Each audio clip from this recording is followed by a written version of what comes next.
नमस्कार दोस्तों, मैं मृत्युंजय आपका स्वागत करता हूं हमारे इस चैनल सटीक परामर्श में। और आज जो हम लोग बात करने वाले हैं वो एक क्वेश्चन आया हुआ है हमारे पास कि मैंगो का जो ट्रेडिंग होता है या एक्सपोर्ट इंपोर्ट का जो काम होता है तो उसके लिए क्या क्या डॉक्यूमेंट्स चाहिए होता है ताकि आप मैंगो का ट्रेडिंग कर पाएँ। तो देखिए, जहाँ तक मैंगो ट्रेडिंग का बात है, चाहे मैंगो हो या बहुत सारा ऐसी चीज़ हो जो मतलब एग्रीकल्चर प्रोडक्ट के अंडर में आते हैं, तो हर एक प्रोडक्ट का कुछ टर्म्स कंडीशन और कुछ क्राइटेरिया होता है जिसकी वजह से मान लीजिए ये सारा काम होता है। तो हम एक एक करके इसी पे बात करने वाले हैं कि अगर आप मैंगो का ट्रेडिंग का काम करते हैं तो आपको क्या क्या डॉक्यूमेंट चाहिए होता है। पहले हम लोग डॉक्यूमेंटेशन का ही बात कर लेते हैं, उसके बाद अगर फिर आपको ज़रूरत पड़ेगा तो सोर्सिंग वगैरह के बारे में भी आपको चीज़ें जानकारी दे देंगे, क्योंकि हम लोग अब धीरे धीरे करके एक एक करके प्रोजेक्ट भी चालू कर रहे हैं और ऑनलाइन क्लासेस भी ऐसे सब्जेक्ट के ऊपर, पर्टिकुलर सब्जेक्ट के ऊपर कर रहे हैं। जैसे हमने अभी चाय के ऊपर एक ऑनलाइन क्लास किया कि चाय का जो है एक्सपोर्ट आप कैसे कर सकते हैं। आधे घंटे का ऑनलाइन कोर्स है, आप चाहें तो वो भी खरीद के अपना व्यापार करने के लिए देख सकते हैं, जिसमें लाइसेंस के बारे में, रॉ मटेरियल के बारे में, कैसे मार्केटिंग होगा, A to Z जो बिजनेस के लिए होता है वो सारा एक क्लास के फॉर्म में तैयार करके आपको दिया जाता है। तो देखिए, अगर आप मैंगो का बिजनेस स्टार्ट करना चाहते हैं तो सबसे पहले तो आपको कंपनी फॉर्मेशन का बात आता है कि आप जो है ये बिजनेस कैसे स्टार्ट कीजिएगा। यानी आप चाहें तो प्रोप्राइटरशिप बना के भी कर सकते हैं, आप चाहें तो इसको प्राइवेट लिमिटेड भी बना के कर सकते हैं, आप चाहें तो इसको कंपनी फॉर्मेशन या पार्टनरशिप भी बना के कर सकते हैं। कोई ऐसा टर्म्स नहीं है कि एक ही चीज़ चाहिए, चाहे प्रोप्राइटरशिप हो, चाहे पार्टनरशिप हो या प्राइवेट लिमिटेड MCA में कराया हो, सबका वैल्यूएशन एक ही है।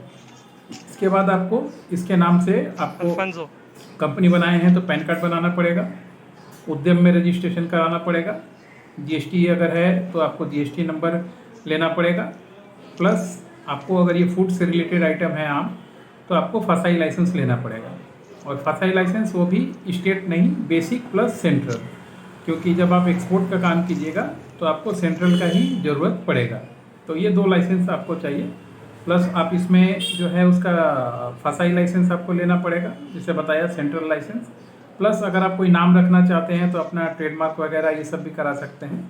और इसके बाद आपको IC कोड यानी एक्सपोर्ट इंपोर्ट जो कोड है वो आपको निकलवाना पड़ेगा गवर्नमेंट ऑफ इंडिया से। ये निकलवाने के बाद आप फूड सेफ्टी के लिए मान लीजिए ISO 9000 या फूड सेफ्टी के लिए 22000 या मान लीजिए हलाला सर्टिफिकेट, अगर आप मान लीजिए दुबई वगैरह में भेजते हैं, और WHO सर्टिफिकेट, GMP सर्टिफिकेट, ऐसे बहुत सारे सर्टिफिकेशन हैं जो ज़रूरत पड़ता है। और अगर आपका प्रोडक्ट जो है ऑर्गेनिक है तो आप ऑर्गेनिक सर्टिफिकेट भी ले सकते हैं। ये करने के बाद आपको एपडा में जाके रजिस्ट्रेशन कराना पड़ता है। एपडा जो मान लीजिए एग्रीकल्चर प्रोडक्ट्स का मेंबरशिप है गवर्नमेंट ऑफ इंडिया का, जो आपको एनुअली रिटर्न होता है, उसमें 8 से 10 हज़ार शायद फीस है।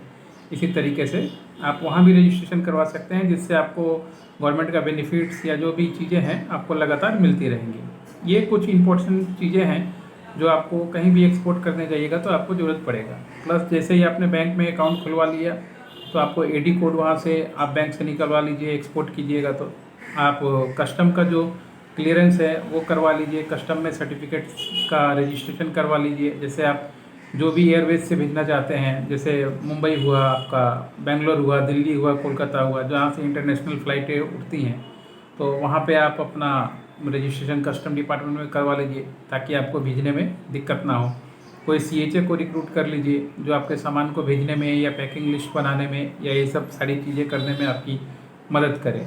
तो दोस्तों, ये सारा डॉक्यूमेंटेशन है जो आपको लगता है कि जब भी आप मैंगो का, आम का एक्सपोर्ट इंपोर्ट का काम करना चाहते हैं।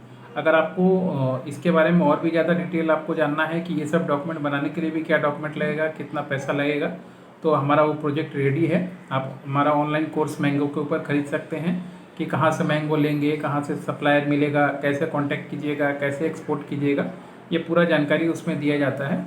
आप परचेज़ करके उसको देख के अपना काम स्टार्ट कर सकते हैं।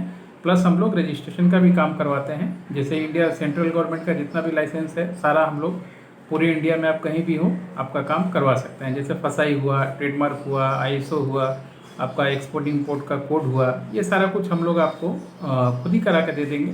और जो मान लीजिए जो काम बाकी रहेगा उसमें हम लोग लोकल लेवल पे आपको लाइजनिंग करा के वो चीज़ें एडजस्ट करवा के आपको दे सकते हैं। तो आज के लिए इतना ही दोस्तों। आशा करता हूँ कि आपका जो क्वेश्चन का आंसर था मिल गया कि मैंगो के लिए अगर आप एक्सपोर्ट इंपोर्ट करना चाहते हैं तो आपको किन किन कागज़ों की ज़रूरत पड़ेगी। आज के लिए इतना ही दोस्तों, नमस्कार।